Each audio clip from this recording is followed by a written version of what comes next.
debate from 1962, Margaret Conference in particular. Of course, we know that, the Jomo Vilakazi debate, this is that. But our focus really is what happened in 1962 in Makerere. We know that at the time, Achebe had already published and would later that year be commissioned to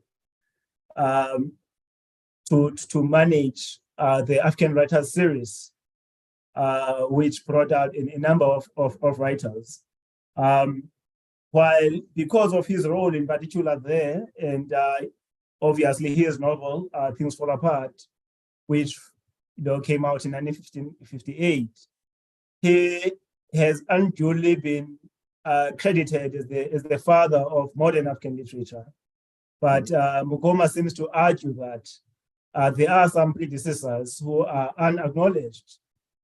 These includes his fellow countryman, Amos Totwala, but also in Southern Africa, there are guys like A.C. Kinkai, your A.C. Jordan, your Thomas Mofolo, who precede Achebe. But that's a debate for another day. That's a debate that I'm gonna have with my students in the last term in about 3 weeks' time.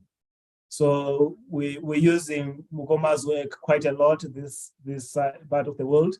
But for today, our focus really is African literature language debate. I'm speaking here as a proud graduate of African literature from Wits University, where I did my master's. But in doing so, I did not study any African literature. Any literature in African languages. So these are the questions that have been posed in particular by one man called Bugiwa Thiongo, who is Mugoma's father. So Mugoma is essentially just about the only scholar I know who is allowed to talk back to his parents. Oh.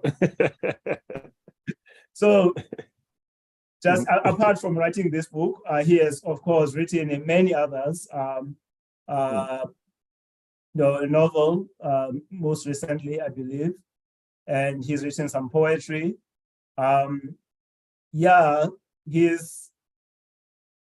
He's based in America.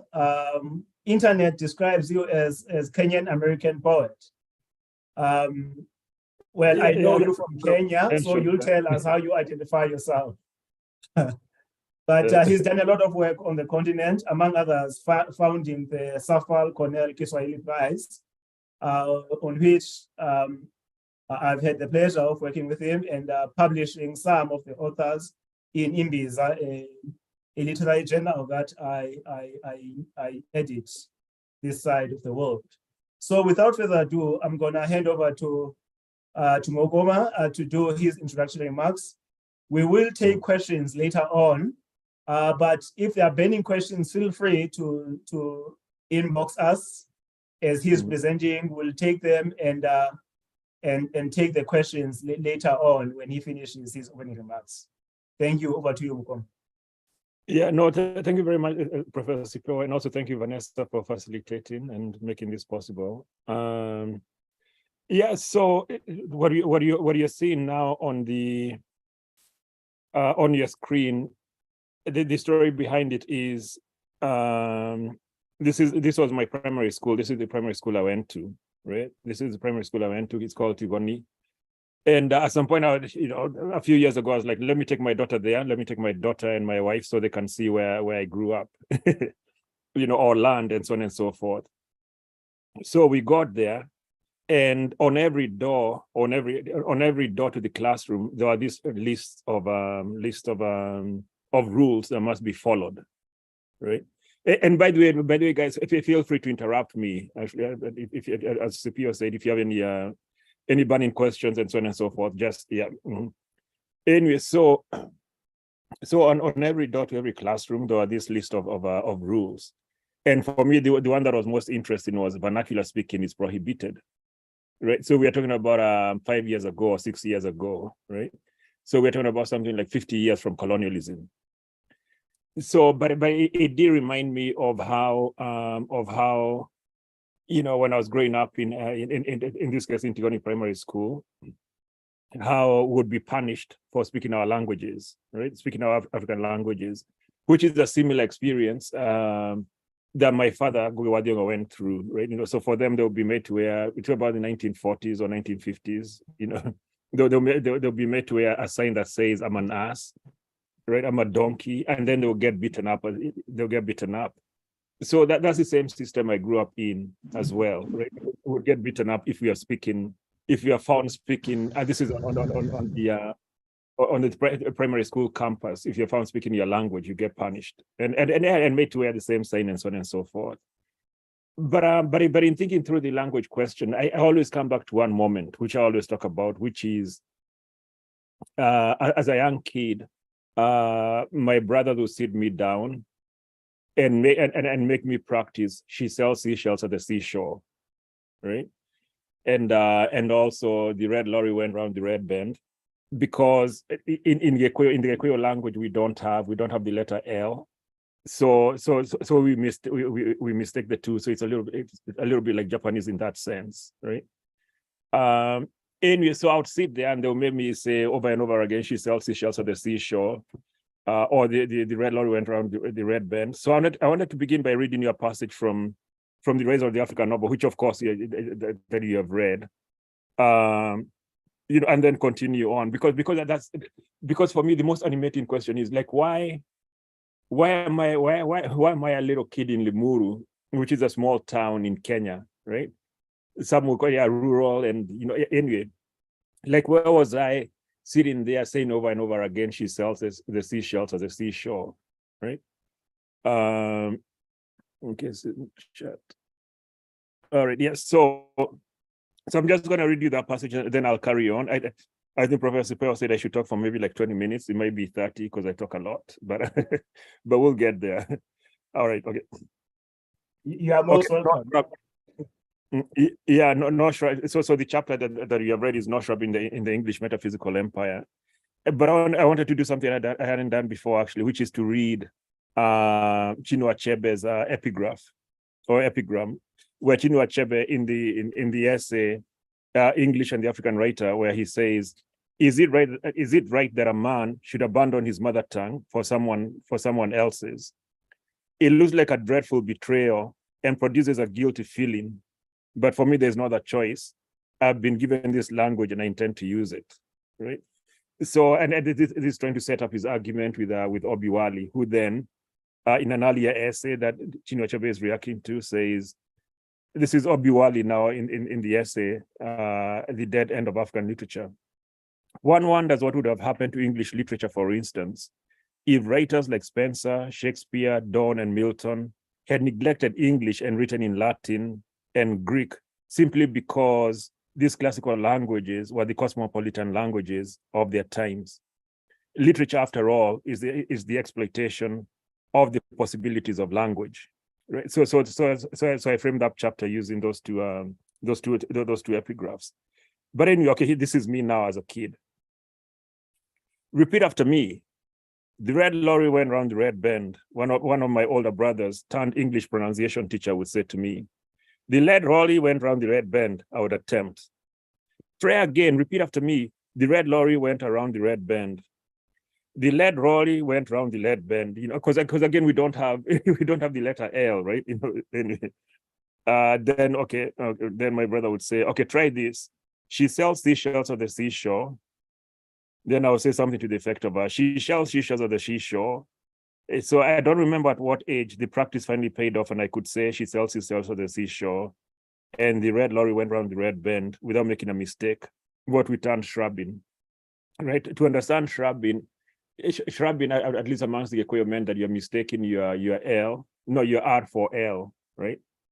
But if you are termed a shrubber, that would affect everything about your life, really, right? It would affect your dating life. It would affect your chances at a job, right? So there was a lot of premium. Let me put it this way: there was a lot of premium put on education or how we pronounce English, right? And actually, just the other day, okay, I'm going to go off on a tangent. But I was talking with a friend of mine, and and we were talking about how you come to the US, you have practiced your English, right? Or you go to Britain and you have been practicing your English, and then you go to a store to buy something, and nobody understands what you're saying anyway, right? So making it a pointless. In a way, that premium then gets lost, right? And it comes with a great psychological cost. In a post-colonial but yet decolonized Kenya, English was all around us. The president addressed the nation in English. The two major newspapers were in English, and most of the programs on TV were in English. The legal system was in English, with black judges and lawyers wearing blonde wigs, just like their British counterparts. The books we read were all in English. In other words, English was all that mattered, right? So in other words, to see the second rule at my former primary school saying vernacular is prohibited, it points to the amount of premium, to the high premium we put on English, because you couldn't have upward social mobility without speaking proper English, so to call it, right? And my father talks about this, as have many other people, that you could be the most brilliant mathematician or physicist, or I don't know, you could be the most brilliant in other fields, but if you didn't speak English, if you didn't pass your English exam, essentially you are doomed, right? So for me, I keep going back to that moment of like, why would I have had to form a clandestine Gikuyu speaking group in my primary school, right? Or where were you getting punished? Or where was I in Limuru saying she sells at the seashore, right? All right, so, and I think my whole book is actually trying to understand that simple, that simple question. All right, so, but in order to answer that question, then for myself, I had to go back and look at the history of English itself, English language itself. But okay, here's my working theory, right? Okay, so colonialism doesn't happen in a vacuum. It's first domesticated in England, right? In other words, there were exploitations and colonialisms happening within England itself. Let me give you a few examples, right? In England, we're talking about the 1800s. They had what they call the heath tax. That means that if you owned a fireplace and you're poor, you have to pay a certain amount of tax.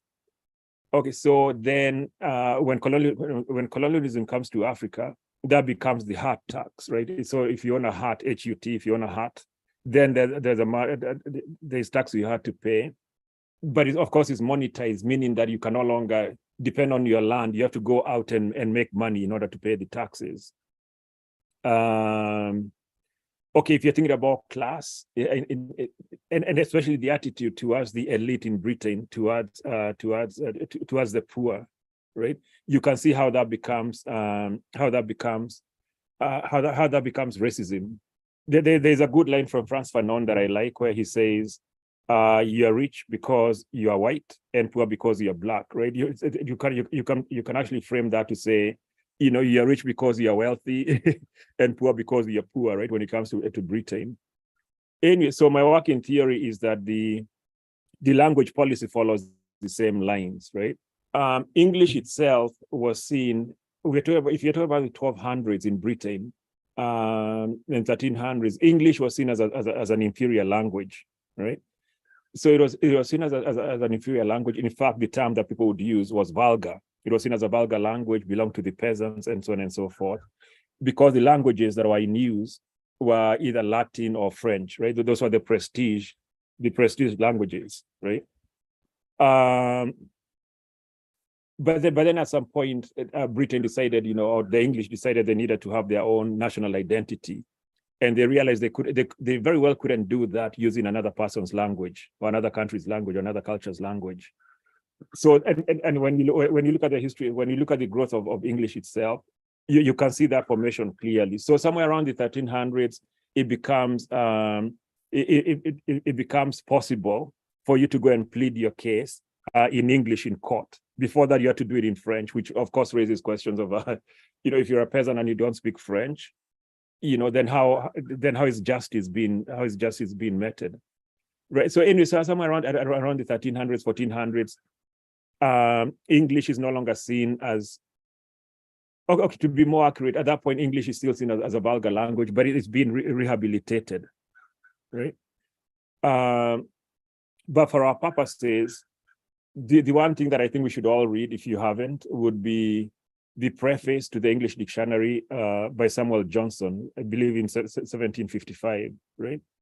Because at that point, then now English has become the language of the English, but it has to be standardized, because before that it existed merely as a dialect, or seen as that, existed as various forms of Englishes, right? So, but and Samuel Johnson understands what he's doing, right? So if you read the preface, he says, in one of his most quoted, quips, he says that a nation's glory is actually its authors, right? So, but so for him, he understood very, very early on that if you want to create, if you want English, the language and culture, to be the envy of the rest of the world, right? Then certainly you need the authors. It has to be standardized, and so on and so forth. There's a term I use in the book, which of course you have come across now, the English Metaphysical Empire, right? Because the whole idea was then that if you want to, if you want to be the glory of the world, right? Then you have to make people, and this will be the peasants, and as well as now colonialism is happening, slavery has started. Then you have to make English culture become the envy of those people, right? So the whole idea is, how do you define aesthetics? Like, what do we consider beautiful? What is the beautiful? What is the philosophical? And so on and so forth, right? So that's the whole idea behind the English Metaphysical Empire, right? So, it's a long story. I did my PhD on John Clare, who was a Romantic poet, and then on Amos Totiola, right? So, and for me, it's always been interesting comparing the two. So John Clare is writing in the 1800s, right? But he's a peasant, not well educated. So he's writing in, I don't know, in broken English. Let's just call it that way. Let's just call it broken English, right? So and he gets a lot of praise. He has a native peasant who can speak, who can write. So then I compared John Clare to Amos Totiola, whom you guys know as well, writing in the 1950s, but also has a standard 6 education and writing in very ungrammatical, or or non-proper English, in quotes. What is interesting to me is that when you look at the criticism around both of them, so one is writing in 1700s during Romanticism, the other one is writing in the 1950s during a time of decolonization. The language used by critics to describe both of them is pretty much the same. So they're both described as diffident, shy. They're signs of man, M-A-N, man imagined from the darkness, and so on and so forth, right? But at any rate, though, when English comes to Africa, is not coming as a contested language. It doesn't bring its inferiority. Let me put it that way. It doesn't bring its inferiority to French and Latin to the continent. It comes as a fully standardized. It comes as an agent of imperialism, right? But then, of course, and this is why, for me, the idea of the history of ideas is important, because then you have to go back and look at the growth of English to understand then why it becomes, the English we know today. Anyway, so English lands on the African continent through colonialism and missionaries and so on and so forth. And later we can talk about translation and the importance of translation, and how the missionaries learned very early on that the only way to combat a people is through their languages, actually. So in a strange sense of irony, the best practitioners of African languages have been missionaries, of course, for a different purpose. But anyway, but it comes as a whole language, right? But also it comes, but not only does it come as a whole standardized language, it comes with the imperialism and so on and so forth. But then it also comes with the idea that African languages are inferior, right? So, but then of course also it comes with rewards, right? As I mentioned earlier. If you're gonna make it in a colonial society, and as it turned out, your colonial and global societies now, you needed to master the language, right? So anyway, so not only did the Africans who have been educated in English and English culture and what is aesthetics, what is beautiful, not only do they imbibe that's the standard, they also imbibe the lesson that their own languages and their own cultures and so on and so forth are inferior, right? All right, so consider that, consider that long journey to where then you get to the 1962 conference at Makerere. All right, so I mentioned this in the book, but at some point when I was writing my book, I was like, how is this possible? We're talking about Africans who are trying to decolonize, right? They are radical, they're progressive, they can see the whole, I don't know, imperialist agenda, right? How then do they do a conference that then has the title of African Writers of English Expression, right? Like, and at some point, I don't think I captured the emotion in the book, but at some point I called my dad. I'm like, okay, explain this to me. Okay, how for God's sake, do you, this generation of African writers who are decolonizing, how do you decide that English becomes the medium of decolonization, right? And what he told me was, at that point, they wouldn't have, it never would have occurred to, he says, it never would have occurred to them that they could write in any other language besides English. Right? In other words, English had become the language of aesthetics, the language of beauty. In other words, the English metaphysical empire, by the time you're doing the 1962 conference, the English metaphysical empire had become the standard, right? Anyway, from that debate, from the conference, you end up with two streams, if you want to call them that. One is from Obiwali. It's a great essay. I'm sure you guys have read it, where he argues that to continue writing in English, you're actually contributing to English literature. He calls it, in fact, the essay is called "The Dead End of African Literature," right?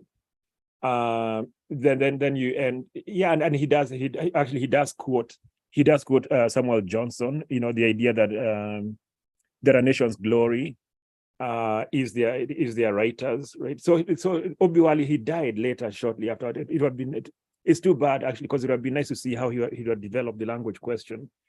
But at any rate, for him, he could see very early on that we are on a slippery slope, if you want to call it that, right? So then you end up with Achebe, then who responds to Obiwali, who says things to the effect of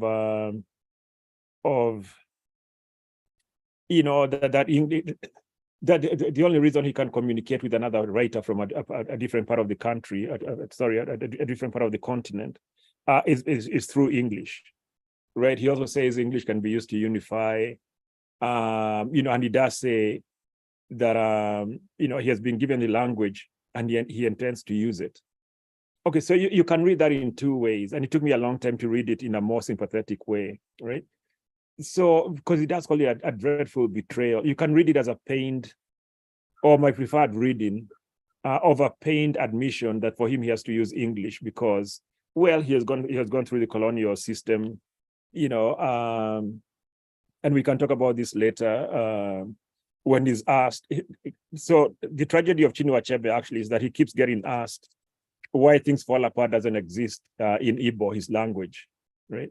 And he will say things like, he wants to do it himself, but then the Igbo that was standardized by the missionaries to quote him, that Igbo doesn't sing and so on and so forth.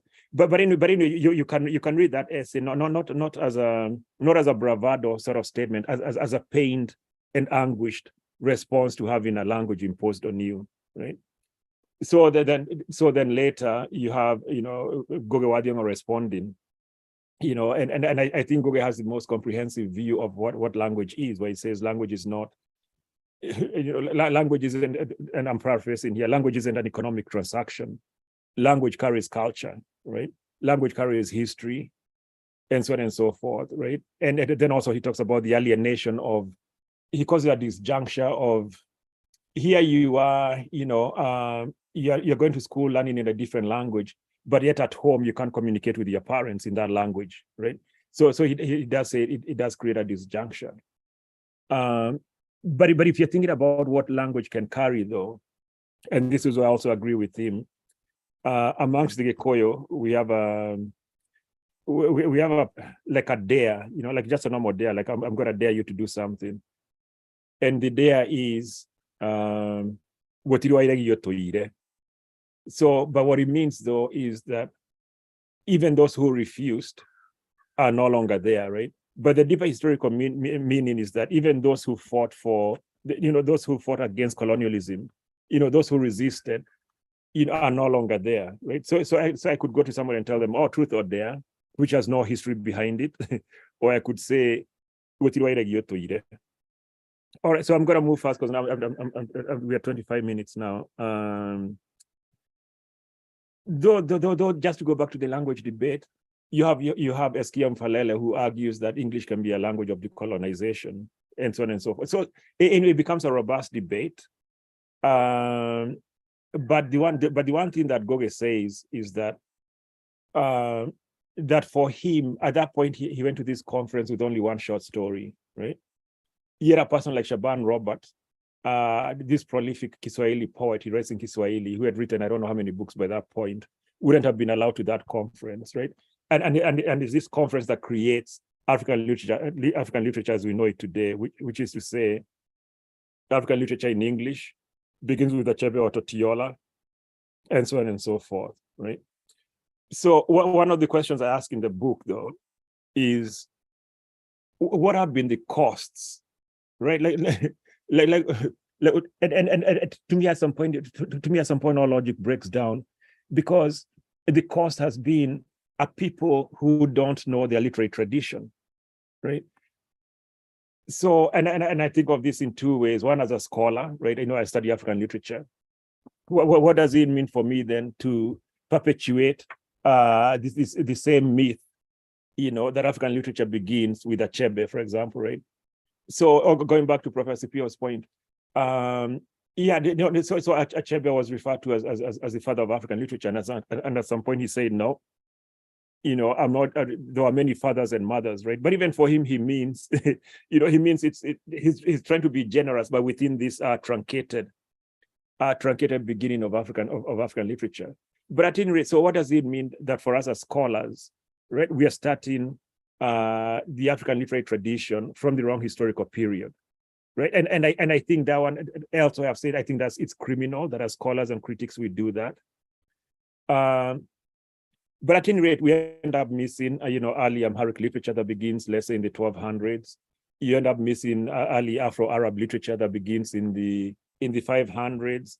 You end up missing, early South African writing, Mofolo, and so on and so forth, right? So we end up working, whether as a scholar or as a writer, you end up working with a truncated imagination. All right, here's an example, right?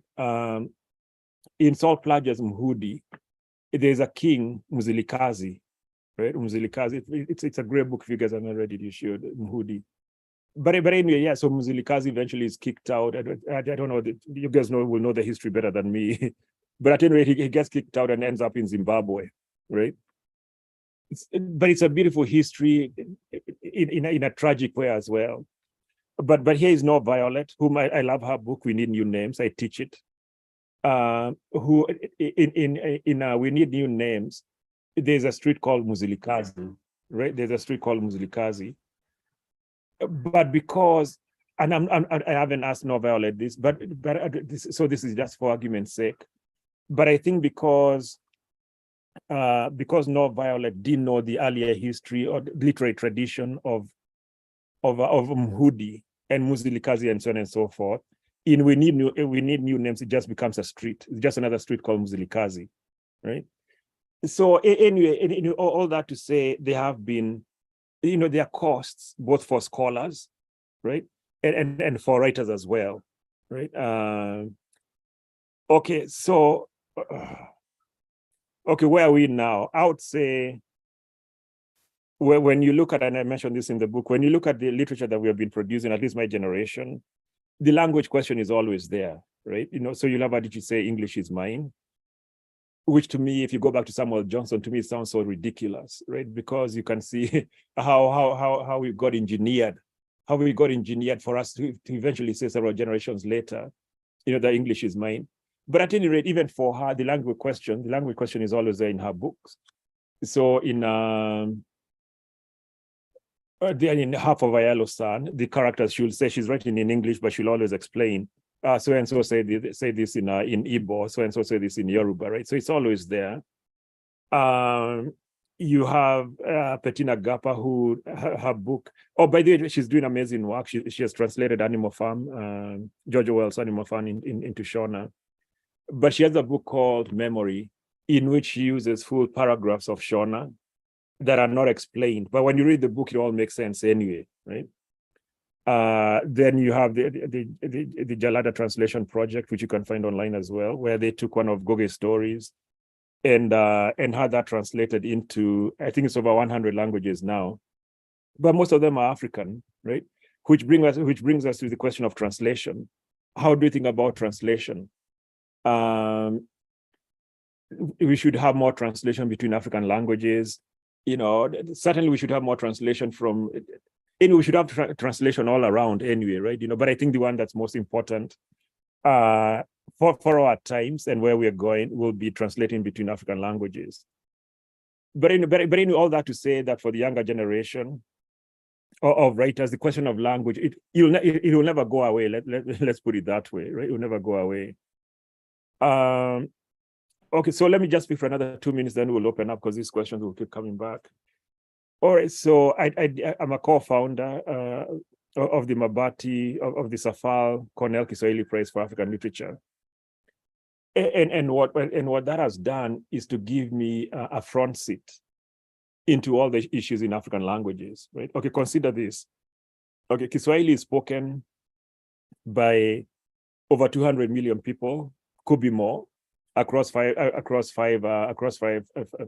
African countries, and I think South Africa now has said it's a national language. And I think the UN also declared it one of an international language, and so on and so forth. But with this language spoken by so many people across so many countries, I think right now we're the only literary prize, right? I think we're the only ones who are doing a literary prize for Kiswahili. And of course, you can see the problems with that. It means that no, it just means that the language is so neglected, right? Even though it's doing well and it's spoken by many people and so on and so forth, it still needs to fight for its own survival, right? So for my argument has been that we need more of everything, Okay, let me ask you, okay, how many literary agents do you know working with African languages who will say, I'm a literary agent and I primarily work with isiZulu or South Kiswahili and so on and so forth? Zero, really, right? How many publishers are working with these languages, that have millions and millions of people, right? In Kiswahili, maybe name 2 or 3, but we're talking about a population of over 200 million people. So we really need to rethink how we can have a longer view of our literary tradition, because we have to, it's criminal if we don't, right? Let me put it out. It's criminal if we don't take the longer view of an African literary tradition that begins, with Amharic literature for Arab and so on and so forth. But it's also criminal for us not to pay attention to African languages, because whether we like it or not, those are the languages people are using, right? So, and really what I find, and I'm going to stop soon, but what I find most fascinating for me is that amongst musicians, the question of language doesn't exist, right? Amongst people who run radio stations, the question of language doesn't exist, because they have to speak in the language that of their audience, right? Okay, so when I was I think in 2019, I was a visiting professor at St. Paul's University. It's a Catholic university in Kenya. I was there for a month, and they have a Bible translation center. And I was talking with one of the priests who said that the reason why they have the Bible translation center and why the Bible remains the most translated book in almost every African language actually is because for them, they know God cannot speak to you in a foreign language. You're not going to be somewhere and then God comes to you and says to you in Latin, okay, I don't know what that would be, but or speak to you in French or in English, right? Of course, if you believe in God and so on and so forth. So, but for them, they do understand the need the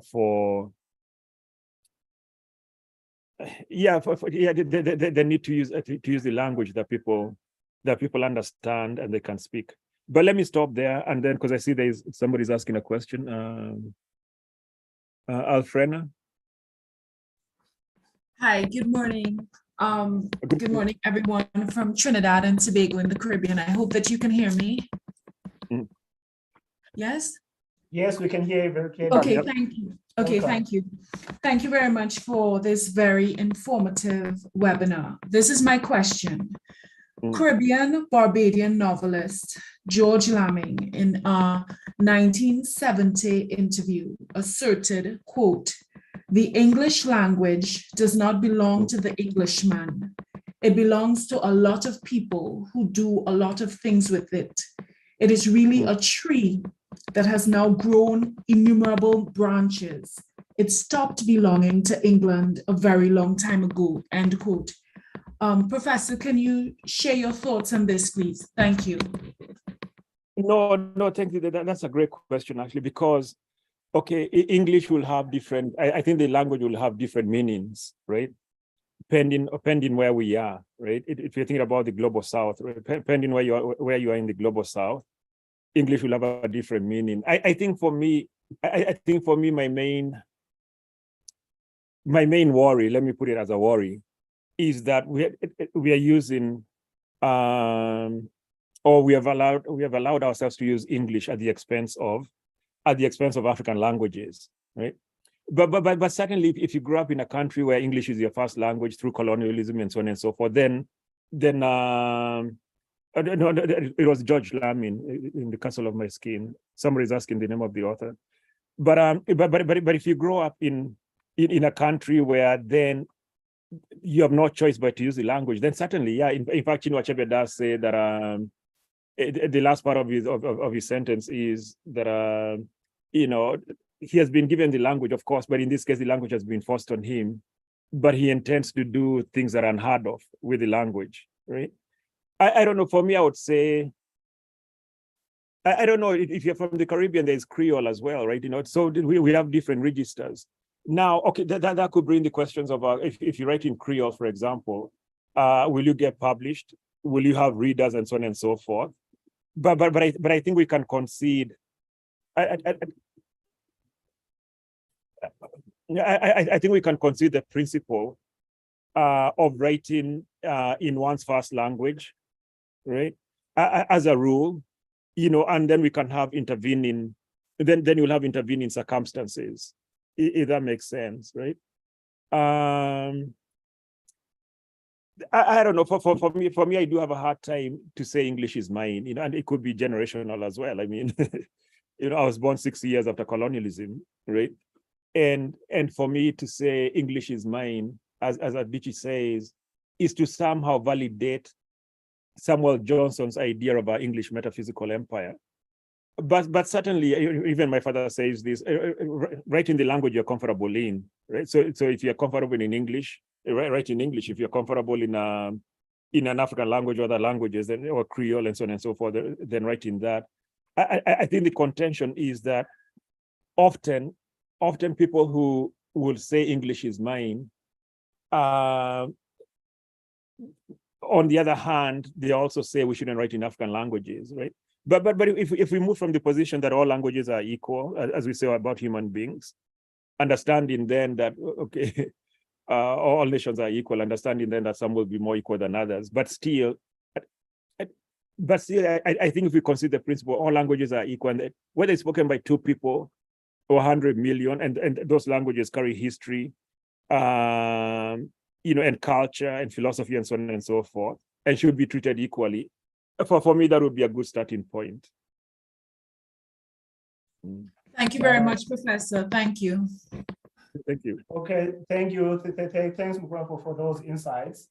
We're going to take more questions, but just to put the debate in context, we're talking here about the Margaret Conference of 1962. And it was titled Conference of African Writers of English Expression. So by the very title, it excluded writers writing in African languages. So this is, Ngugi's first concern regarding the dominance of English. Of course, he goes on to say, it does not make sense that we would discuss African literature outside the context of how English came to be a domineering language, because it came with colonialism. And this is what Mugoma seems to be questioning, the double standards of activists like Achebe, who fought against colonialism and neocolonialism, even going to prison. Yet they seem indifferent, or they don't seem interested on language issues, and the dominance of English being the result of that colonialism. So these are some of the things that Mugoma grapples with in the book. So go ahead. No, I meant to give the example of, so there are 2 things. One is, okay, how did we come to English, right? Okay, through colonialism, right? But you had to have study think tanks about how this English could be implemented or forced down, amongst the students. And there's a concept that they all use, which is adaptation, right? The concept of adaptation, which is that you don't want to shock the native into civilization, so slowly you introduce them to the English language and culture. So the first 3 years of schooling, even when I was growing up, I think my first 2 years were in Gikuyu, right? But of course that has shifted. But what I find interesting though is about this concept of adaptation. That same foundation is called the Phelps-Stokes Foundation. Phelps-Stokes Foundation.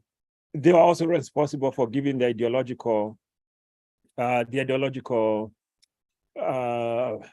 reasoning for Native American education here in the US, and also African American education, right? So there are these things that unify us. I don't know about the Caribbean, what kind of education system they used, but there are ways in which we are formed by the same ideological forces. And one was, for adaptation, it meant that you couldn't read philosophy, you couldn't, they weren't trying to create intellectuals. But the term they use is they're trying to create a bottleneck educational system. So where you have a large number of masses who are barely literate, but they can function, they can be shopkeepers and so on and so forth, and then you keep going up, and then the number keeps getting smaller.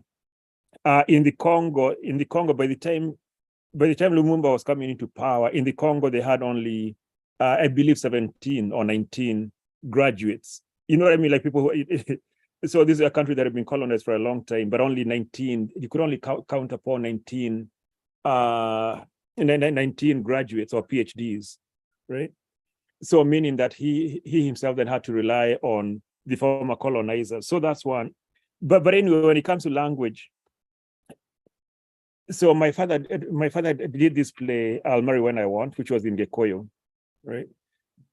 So, and for he himself does say he could have been as radical as he wanted, when he was writing in English. For example, Petals of Blood, which is a Syrian indictment of neo-colonial Kenya, was launched by the then finance minister, right? Because it was only going to a small elite.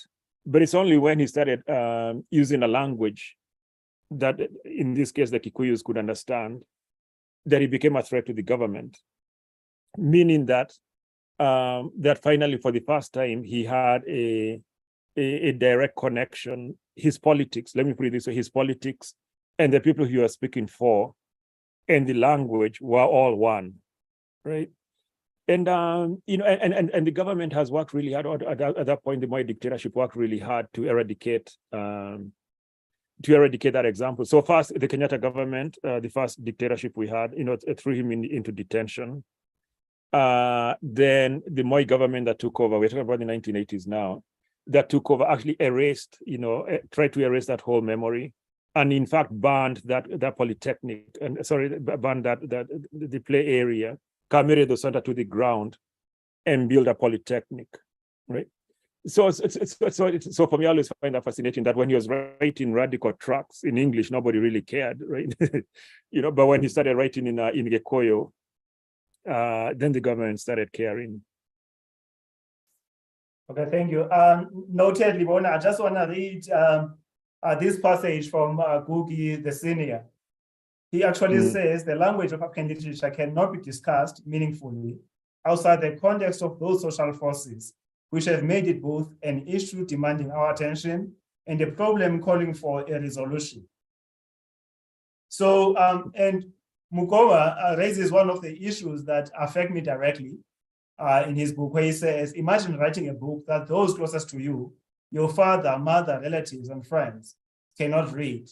And this is the experience that I had, and this is the story that I shared last night in a conference where I was speaking, that when I published my first novel, When Men Cries in 2007, I was the pride of my community. One old woman actually bought a copy, but she kept it and gave it to the grandchildren to read it to her because she couldn't read it. So I began to ask, who am I writing for? Yes, the story is the story of these people, the setting, the culture, everything is about this community, yet this community does not have access due to the language barrier. So that's when I started rewriting my work in this course. Fortunately for me, I'm trained in both languages. Yeah. Okay. Again, I think Mukoma, when you come back, I wish you could touch on that, because in the book you do raise the issue of raising these issues from inside out, you yourself being implicated in many ways. But we'll give Libona Mafisa a chance to ask his question. Over to you, sir. No, thank you, gentlemen and ladies. My question is on the issue of translations. I find it that, because I'm practicing as a language practitioner also, and I find it that when you try to translate, let me take, for example, proverbs, maybe from Sesotho into English. I find it that we lose the gist in most instances of what actually means. So where do we draw the balance so that we don't lose the essence of what that proverb is in our African language? I think you get me. And we do read African literature written by Africans in English. And it truly makes sense to me as an African when I read about the experience and the content and the culture of what is written in that book. It's even much better if I translate Siphiwe Mahala's book into my own language, which is written in English. I find that I capture most of the things that he say much better. So what's your take on that, Prof? Thank you. No, it's something I've been thinking about, actually, right? So, because I'm also interested, and you're also invested in translation theory, right? How do we translate? And you know, and I make the argument, it's not in this, I don't think I have it in my book, but I also have made the argument that okay, so if you're translating, okay, so if I'm translating, let's say from Gikuyu into English, my language into English, okay, certainly we can talk about translation theory in terms of compensation. Do you compensate for this word? Do you find an equivalent? You know, do you talk about, like, you know, are you translating into the culture, from the culture, and so on and so forth, right? There's a good book by Rebecca Walkowitz called Born Translator, where she argues that even when, for some writers, even when they are writing in their own languages, they're anticipating getting translated into English, and therefore they make it easier for the translator, right? But I really do think where most of the innovation and where we can add to translation theory is when we think about how we are translating between African languages, right? So, for example, if I'm translating something from is it Xhosa, right? Already, because we're within a Bantu, you know, like within a Bantu culture, there's some things that we won't need a lot of explanation. Okay, so Nabokov says that when he's translating into English, he has to use a lot of footnotes, right? But there are ways in which, if you're translating between African languages, where we don't need to do that because of a shared, but yes, but yet different cultures and so on and so forth, but yet shared, because first the history of colonialism. Then if you go back to the migration, the great migrations that have happened, whether from Southern Africa to Central Africa or vice versa, you know, there's already something in there where the languages are mutually, not the languages, but the political sentiments, right, have an understanding with each other, right? So I would say it depends on, are you talking about translating from let's say Xhosa into English, in which case then you're going to have those issues of compensation and equivalence. But what if you're translating from Xhosa to isiZulu, right? Or what if you're translating from isiZulu into Kiswahili? You know, and I think especially for the younger scholars, this is where the work is. All right. So another question I raise is, we read these books, we read these African novels, and all our concepts of trying to understand them in literary theory is through Western concepts, right? For example, hybridity, which of course you can go back to Darwin, but you can go through, you know, via Homi Bhabha and so on and so forth. But it is still a Western concept. What would happen if we used African concepts to read African literature? Like to me, it's something that we should be doing anyway. So let me give you an example. So Itweka amongst the Gikuyu means break. It means rupture, right? Okay, I see a good point there. It means rupture, right? But it's the same concept that was used by the Mau Mau to bring about the Kenya Land and Freedom Army. They invoked it to fight against the British, because the whole idea of Itweka is that if you have, that sometimes things in societies they get so bad that the youth have to intervene. In fact, you could argue Mkhonto Wesizwe, the younger Nelson Mandela, that they invoked a similar sentiment of Itweka. So anyway, are we better off reading Gwigwa Thiong'o was a grain of wheat, talking about revolution and so on and so forth, or are we better off talking about Itweka? So there was a time I said that in a conference, an African Literature Association conference, and people just laughed at me, right? It sounded so ridiculous. But certainly there's a disjunction between literature being produced from a culture and then using foreign concepts to read that. Okay, so but to go back to Professor Pio's point earlier, so we have been trained, and this could work for translation as well. We have been trained to extract knowledge. We have been trained to go extract knowledge from our grandfathers or our grandmothers, right? In fact, for me, this started in primary school, when we'd be asked to go and get folk stories from our grandmothers and grandfathers, and then render them in English, meaning that they themselves wouldn't have access to that. But by the time you get into your PhD research, right, it's the same model. You go, you extract the knowledge, And then this works for actually for both for African scholars and non-African scholars, which we go extract the knowledge, and we don't even think of, like, why don't you leave a pamphlet, like a little pamphlet, in the language from which you have extracted that knowledge, right? So anyway, I think that's a problem. But I see somebody here is asking, okay, one day we should talk about Kiswahili has been used to suppress indigenous languages in Tanzania and Kenya. Yeah, so okay, it's a crisis, right? It's a crisis. And I've seen this, like I said, I'm a co-founder of the Kiswahili Prize, where there's certainly Kiswahili nationalism, right? In the same way there's Yoruba or Igbo nationalism. Like, we can't, when it comes to linguistic nationalism. So and it's a crisis, because if we are moving from the principle that all languages are equal, then there's no reason why Kiswahili should suppress another African language, right? In the same way in Kenya, my Gikuyu shouldn't suppress another language. So no, that's a real concern, and that one I can concede. Not even concede that we should just move from the idea that all languages are equal and they deserve equal support and protection.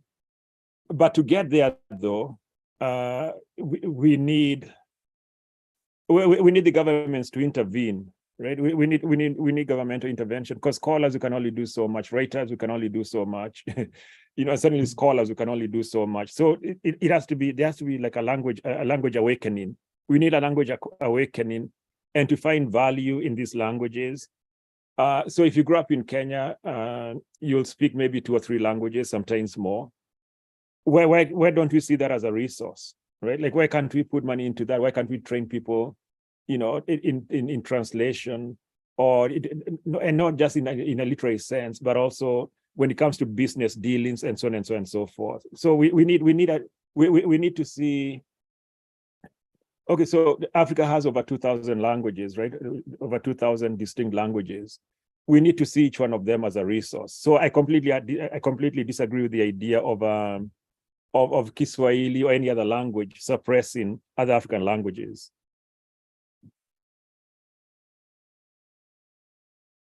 Yeah, thanks, Prof.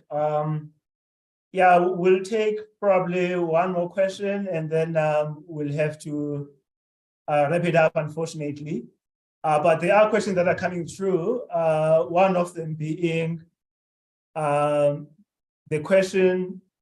Oh, sorry, they keep coming, so it's moving. Yes. So, can I quickly respond to, because he's asking a good question from Jackie. The question will always be the question will always be how we would make common ground without colonizers' language, even for this webinar.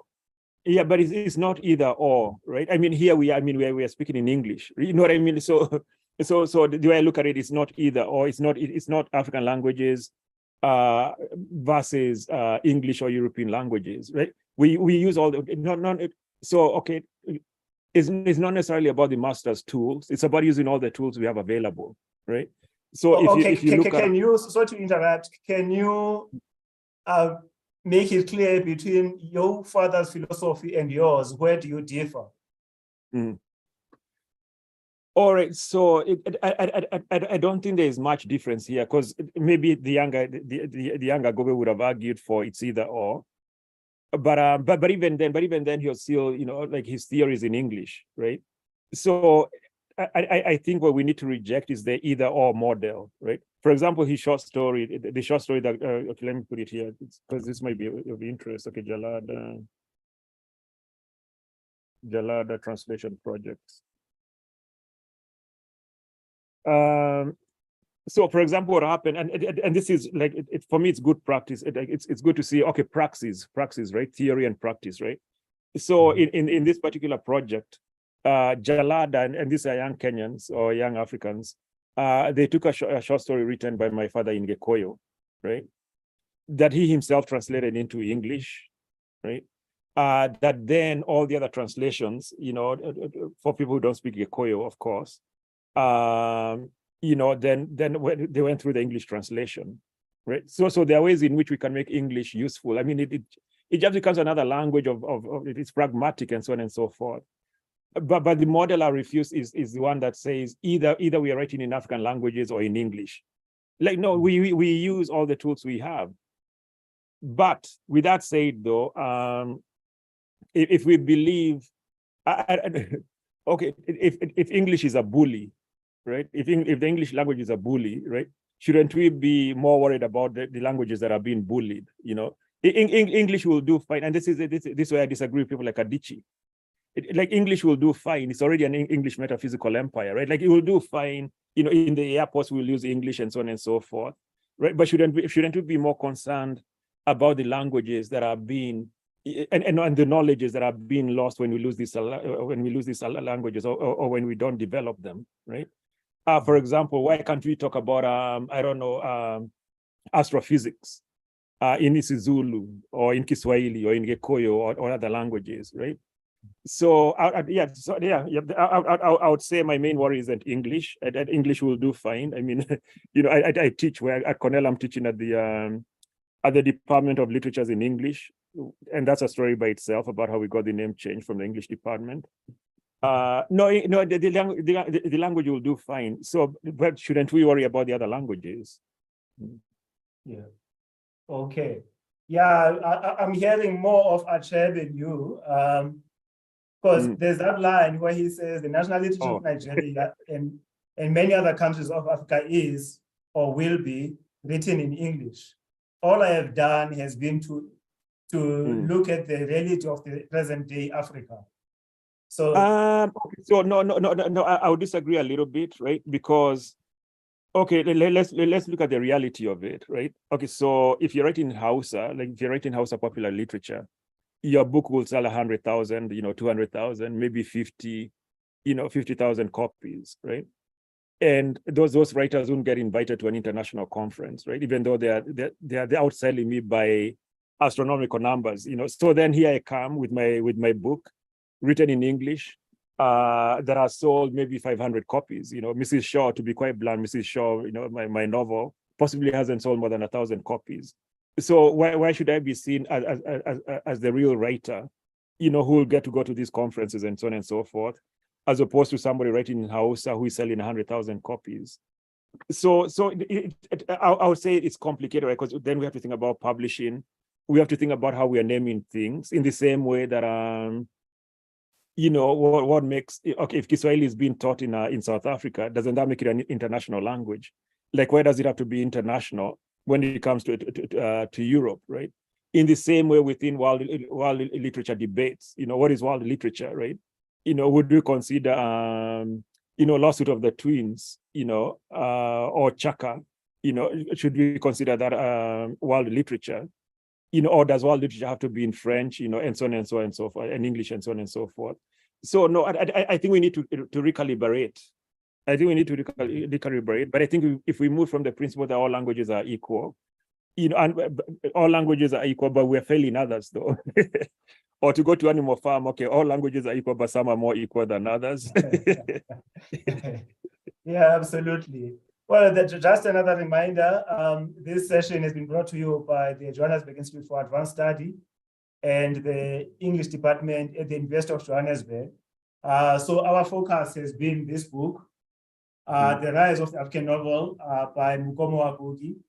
And in particular, there's a chapter there called No Shrubbing in the English Metaphysical Empire. Please. So I would recommend that you read that chapter specifically.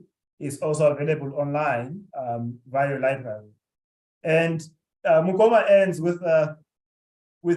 ends on this note that no matter where one stands on the long spectrum of the language expression, it cannot be simply ignored. And that shows it even today. There's still so much to talk about.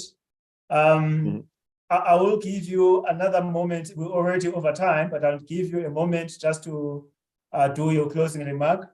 And thank you everyone again for being part of this session. We hope to continue with this kind of discourse. Over to you, Mugon.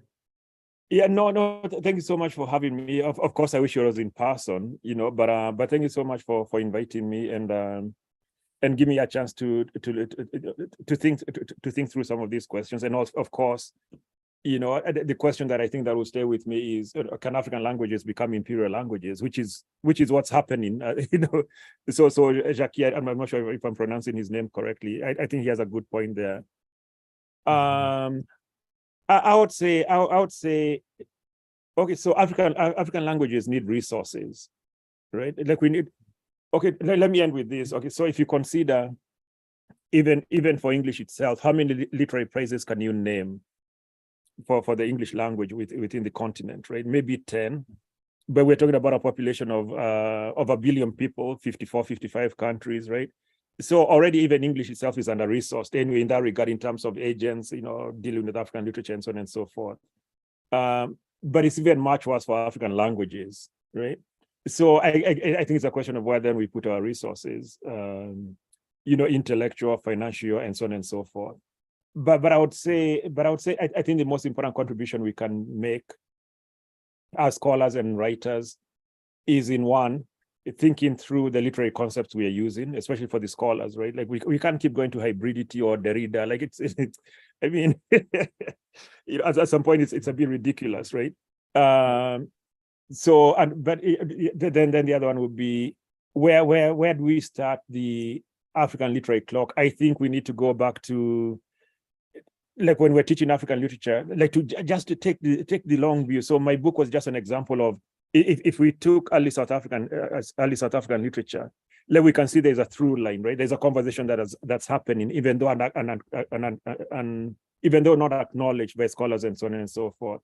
But I would say, okay, finally I came to my thought. Okay, I would say the most important thing we can do is to teach African literature in its whole literary tradition. We can't keep teaching the truncated, like a truncated version of African literature, yeah. And if we do it that way, then we'll bring questions of language. We'll bring questions of geography, like where does African literature stop? Like why can't we read early slave narratives, or Luda Ikweno here in the US, early slave narratives, or as early African memoirs? I don't know. So let me put it this way. Okay, so when we teach a truncated version of that begins with Achebe, actually I used to make a joke that we start with Achebe and end with Adichie. It's not an anti-Nigerian thing, but it does mean you're moving from A to A, like you haven't gone very far. So, but what if we took a longer view of African literature, and then Yeah, wonderful. Well, it also happens that this year marks 200 years of Isixhosa as a written language.